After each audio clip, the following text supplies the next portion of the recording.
Imagine a family, seemingly normal, packing up for a quiet weekend getaway to their cabin in the mountains.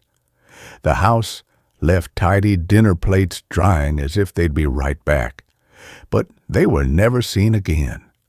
In September 1994, the Bennett family vanished without a trace, leaving a chilling void.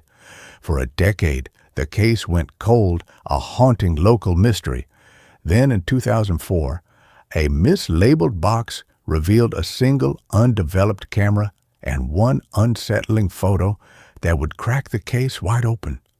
Get ready to uncover a truth far more disturbing than anyone could have imagined.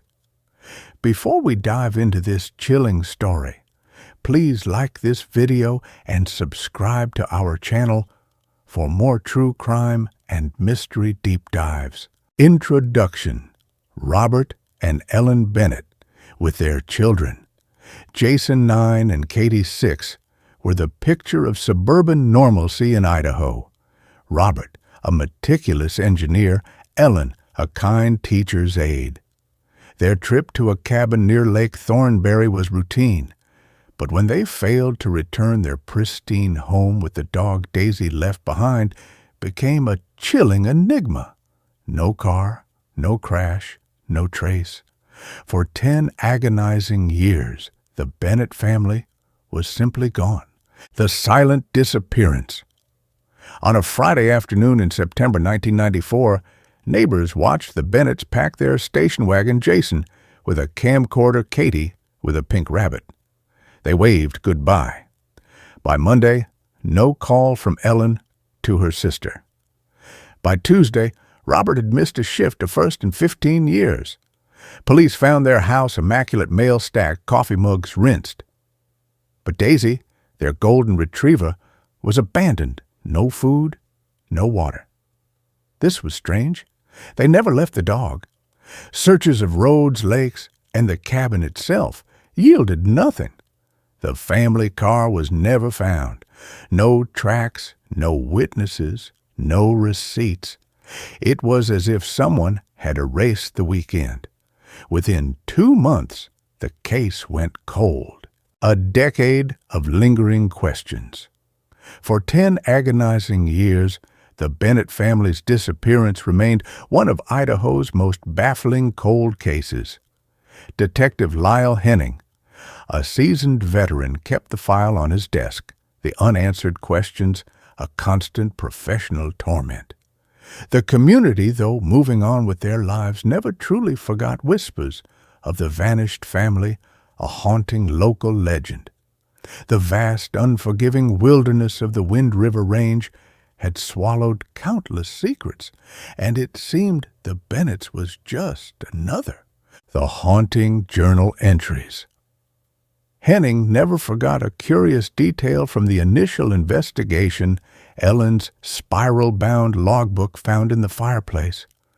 Only a fragment remained, but one entry dated months before the disappearance chilled him. He walked again. Don't wake the kids.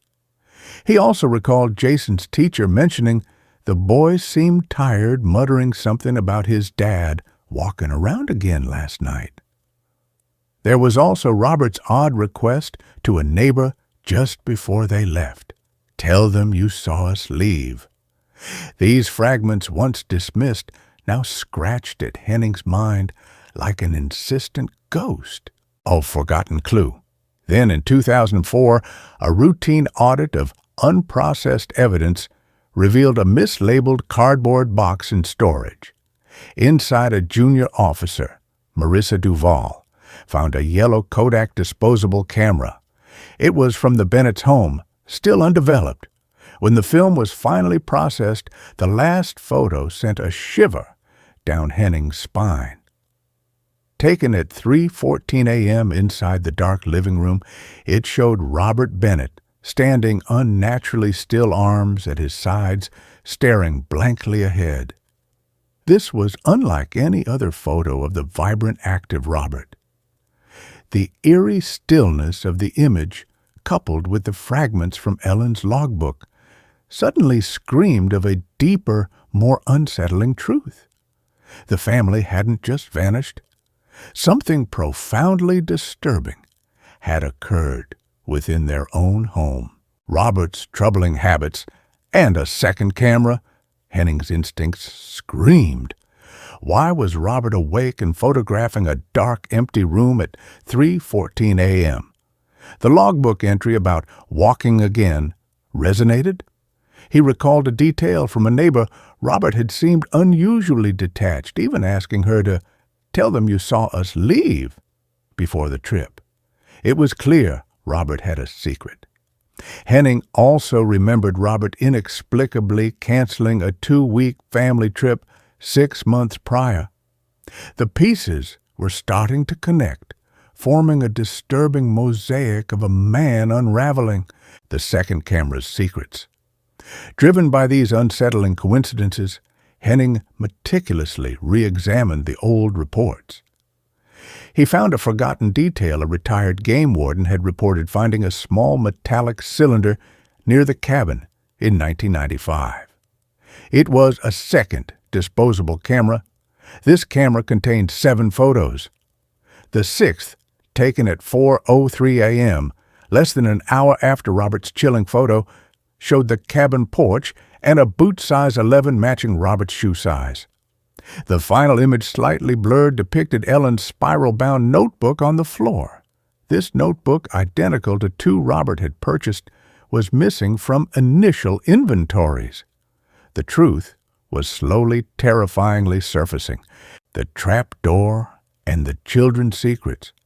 Henning, now certain the cabin held more secrets, ordered a new meticulous search. This time, they found a hidden trap door in the floor, revealing a previously missed crawl space. Buried within, he discovered a stack of flattened cardboard boxes, one marked, "Katie's Things, Keep Safe." Inside were children's books, a stuffed rabbit, and a folder of drawings. One drawing showed 4 stick figures, but the smallest one was deliberately scribbled out in red crayon. It was a chilling premonition of their fate hidden in plain sight. The unforgiving ravine. The new discoveries, particularly the evidence from the cameras and the hidden crawl space, shifted the entire investigation. Detective Henning, now convinced of a tragic and sinister turn of events, directed a new search of the rugged wilderness surrounding the cabin, focusing on areas Robert might have known or frequented. His meticulous nature, once a comfort, now felt chilling. In late 2004, almost exactly 10 years after the family vanished, a forest ranger stumbled upon a deeply rusted, almost unrecognizable station wagon hidden at the bottom of a steep, remote ravine. It was miles from any established trail, a place only someone intimately familiar with the terrain would know. A gruesome discovery. Forensic teams painstakingly worked to extract the vehicle from its final resting place. Inside, they made a horrifying discovery: the skeletal remains of Ellen Jason and Katie Bennett. It was a moment of profound sadness, but also a chilling breakthrough. The family's fate was no longer a mystery of disappearance, but a grim reality of death. Initial analysis of the car and remains provided shocking answers. There was no evidence of a high-speed crash or a typical accident. Instead, the bodies showed signs of blunt force trauma inconsistent with a vehicular impact. The children were found in the back, Ellen in the passenger seat. The position of the bodies and the nature of their injuries suggested they were incapacitated before the car went into the ravine. This was no accident. It was a carefully orchestrated act. The evidence pointed squarely at one person: Robert's final steps and unanswered questions. The discovery of the bodies confirmed a horrific truth, but the mystery of Robert's fate lingered. The investigation intensified, focusing on his last known movements. Weeks later, a hunter stumbled upon an abandoned campsite deep in the wilderness, miles from the car. It contained a makeshift shelter, a fire pit, and a small pile of belongings: Robert's wallet, some canned goods, and a tattered copy of Ellen's logbook. Within recent entries in Robert's handwriting, detailed increasingly erratic thoughts and a chilling justification for his actions, hinting at a severe mental breakdown. Footprints around the campsite matching Robert's shoe size trailed off towards a dangerous rocky ridge overlooking a vast, unforgiving expanse. The haunting legacy. Despite exhaustive searches, Robert Bennett was never found. No body, no further trace. The case officially closed, but for Detective Henning, it never truly did. He kept the file in his drawer, occasionally re-examining that eerie photo of Robert standing in the dark, the metallic cylinder in his hand. It offered no definitive answers to Robert's final fate, or what truly drove him to such an unthinkable act. Was it a desperate escape, or did he too perish in the unforgiving wild? The Bennett family's tragedy serves as a chilling reminder of the hidden darkness that can lurk beneath the surface of seemingly ordinary lives, leaving behind only echoes and a profound, silent mystery. The Bennett family story is a haunting testament to secrets buried and a truth revealed too late. It leaves us with a lingering question: what truly happened to Robert Bennett? If this deep dive into true crime and unsolved mysteries captivates you, please consider subscribing to our channel and hitting that notification bell. Leave a like and share your theories in the comments below. Your support helps us bring more compelling stories to light. Thank you for watching, and we'll see you in the next one.